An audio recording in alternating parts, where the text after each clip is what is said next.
आपला पहिला डेटा आपल्याकडे जर येत असेल तर आपण पहिला डेटा घेऊया। माझ्या मते पहिला आपण जो एक्झिट पोल दाखवणार आहोत तो जेव्हीएसचा एक्झिट पोल आहे। जनमत माझ्या मते त्यांचा सर्वे आपल्याकडे समोर आकडे असेल तर आपण तो पहिला आकडेवारी समोर देऊया, कारण अनेक प्रेक्षकांना मुंबईची ही आकडेवारी बघायची आहे। मुंबईचा जनमतचा जेव्हीसीच्या एक्झिट पोल नुसार महायुतीला 138 जागा मिळताना दिसत आहेत। ठाकरेंच्या युतीला सेना मनसेला सुद्धा कसं यश मिळतं आपण हे बघूया। ती आकडेवारी पुन्हा दाखवूया। काँग्रेस आणि वंचितला तिथे पुन्हा एकदा आकडेवारी आपण बघूया। इथे जेव्हीसीच्या पोलनुसार महायुतीला 138 जागा मिळताना दिसत आहेत।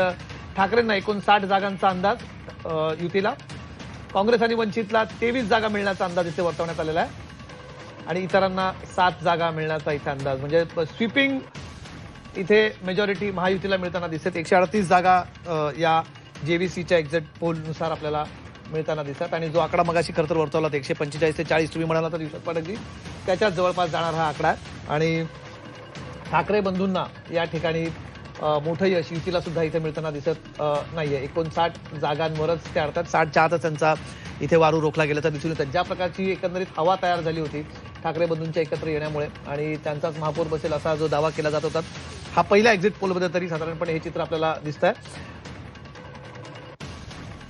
ठाकरेंच्या सेनेला आणि मनसे दोन्ही मिळून 59 जागा, म्हणजे गेल्या आपण बघितलं 2017च्या महापालिकेमध्ये जे आकडे होते शिवसेनेच्या स्वतःच्या 84 जागा होत्या आणि आता ठाकरे सोबत असताना सुद्धा हा आकडा कमी होताना इथे दिसतोय। सुषमाजी,